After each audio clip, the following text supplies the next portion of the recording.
Dontireddy Vemareddy dummy ఇన్ఛార్జా? లేదంటే 2029 కూడా వేమారెడ్డి గారే పోటీ చేస్తారు? డెఫినెట్‌గా నేనే పోటీ చేస్తా. పక్కా. పక్కా. కెమెరా రికార్డ్ అవుతుందండి. అవునండి. అవుతుంది. నాకు నాకు తెలుసు కదా! 29 కూడా నేనే చేస్తా. సమస్య లేదు. మళ్ళా డమ్మీ గిమ్మీ ఏం లేదు. నేనే చేస్తా అనుకున్నాం కూడా మేము. Yes definitely. I will contest. Lokesh తట్టుకోగలరా? బాగుందే. దేవుడు ఉన్నాయండి. నాకేంటి సార్? నాది నాకుంది. అంటే 90,000 మెజార్టీ వచ్చింది. ఇదొక చరిత్ర. ఇక మంగళగిరి టీడీపీ అడ్డా అంటున్నారు. ఏవండీ? పదే పదే చెప్తారు. 90,000 ఏ నాటికి వస్తదండి ఇప్పుడు? దీని వెనక చాలా ఉన్నాయి అంటే అంటున్నారు. మీరు ఎన్నో రాజకీయాలు చూశారు. ఎన్నో చూశాను. ఎలక్షన్లు చూశాను. అందుకని నేను చెప్తున్నా. జరిగినాయి కొన్ని. కొన్ని జరిగినాయి. తప్పప్పులు మాయి కొన్ని. ప్లస్ ఏదో భగవంతుడి సృష్టి వల్ల ఈ ఈవీఎంలు ఏదో అంటున్నారు మరి. వాళ్ళకి తెలియాలి, చేసిన వాళ్ళకి తెలియాలి మరి.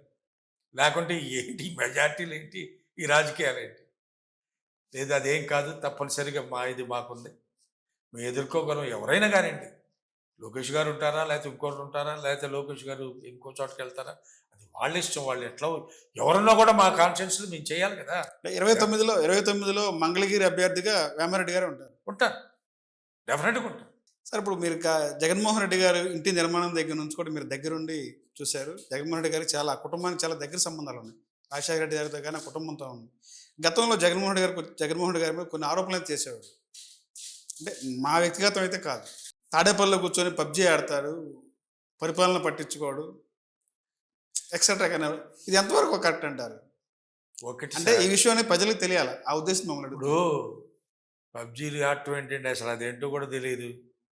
ఆయన ఎక్కడ కూర్చున్నా, ఇంట్లో కూర్చున్నా, ఇంకొక చోట కూర్చున్నా కూడా వీటి మీద ఉంటుంది ఎప్పుడు కూడా ఆయన దృష్టి. ఎవ్రీథింగ్ పక్కా అబ్జర్వేషన్ ఉంటుంది.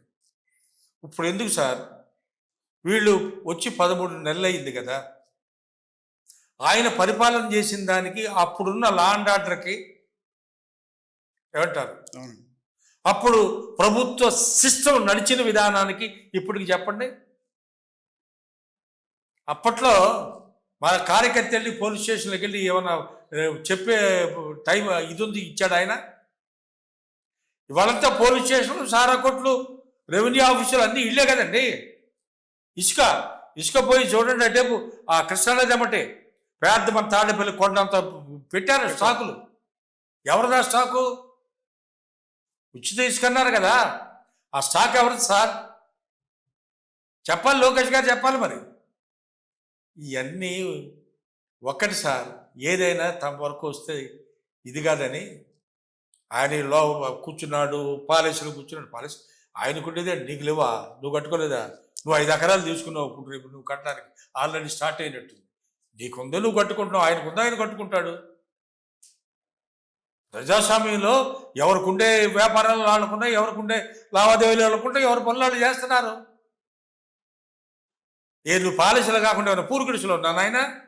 పూరు గుడిసె నుంచే వచ్చావు నువ్వు, తండ్రి అక్కడి నుంచి వచ్చేవాళ్ళు. ప్యాలెస్లో నువ్వు ఉంటలేదా? ప్యాలెస్లో లేకుండా ఏమన్నా పూరు గుడిసెలో కూర్చొని నువ్వు నడుపుతున్నావా నువ్వు వాళ్ళ ప్రభుత్వాన్ని? అనవసరమైన మాట. ఇప్పుడు ఒకటండి, పరిపక్వత లేని వ్యక్తులు మాట్లాడే మాటలు చాలా జుగుప్సాకరంగా ఉంటుంది వినేవాళ్ళకి కానీ, చూసేవాళ్ళకి కానీ. అది తప్పండి. జనం అబ్జర్వ్ చేయట్లేదని అనుకోవద్దండి.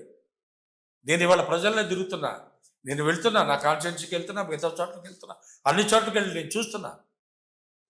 They are very enlightening. వాళ్ళు they are waiting for opportunity.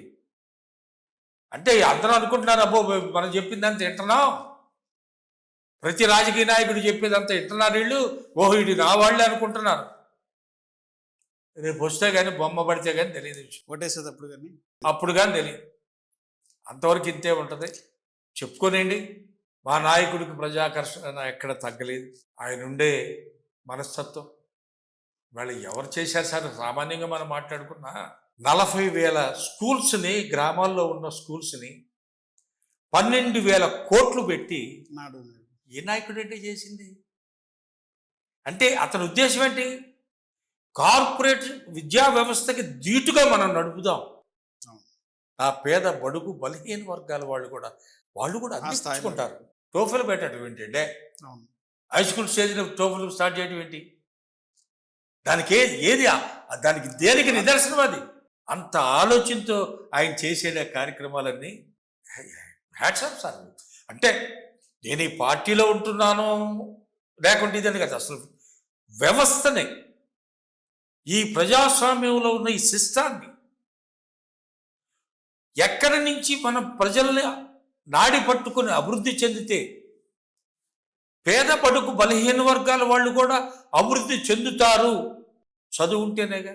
దాని మీదే కదా ఆయన బోర్డు ఎంత ఖర్చు ఫోకస్ పెట్టింది దాని మీద. ఫోకస్ పెట్టింది. చాలా గొప్ప స్కీములు కదా. ఎక్కడ ఆగిపోయినాయి. ఈయన ఏదో చెబుతున్నాడు, రోజుకోడు చెబుతున్నాడు, ఎవడికి అర్థం కాదు, ఆయనకు అర్థం కాదు. మరి ఈ రోజున కూటమి ప్రభుత్వం వచ్చిన తర్వాత అదే ప్రైవేట్ ప్రభుత్వ పాఠశాలలో సన్నబియ్యంతో అన్నం ఫుడ్ పెడతామని చెప్తున్నారు. ఎక్కడ సన్నబియ్యం మొన్న వాళ్ళ మంత్రి చూశారుగా, ఆ సన్నబియ్యంలోనే ఏదో మొత్తంకి ఏదో అంటున్నారు కదా సార్. మరి వాళ్ళకే తీరాలి తినే పిల్లల్ని అడిగితే చూస్తారు.